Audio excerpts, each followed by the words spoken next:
what he did not know, what he had never bothered to verify when he rushed into marriage, was that her earlier legal marriage had never been officially dissolved due to missing documentation during the years Daniel had been abroad, a technical oversight that had gone unnoticed because no one had expected it to matter.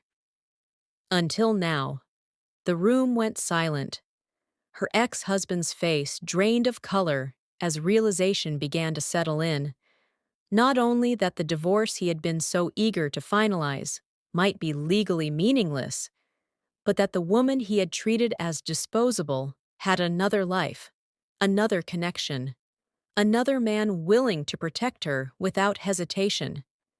"This is insane," he muttered. "You can't just appear and take over her life." "I'm not taking over anything," Daniel replied. "I'm stepping in because she collapsed in front of a judge and nearly died from stress while you were focused on ending your marriage as quickly as possible." She closed her eyes, overwhelmed, the tension in the room too heavy for her weakened body to handle, and Daniel immediately turned back to her, telling her softly that she didn't need to worry about any of this right now, that her only job was to recover, that everything else could wait. But outside that hospital room, nothing was waiting. Lawyers were being called, documents were being examined, questions were being asked that could not be brushed aside.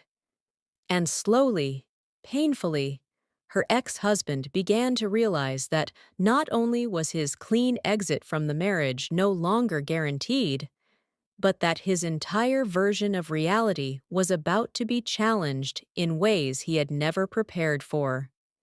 Because Daniel was not just a man who had once helped her in a moment of legal need.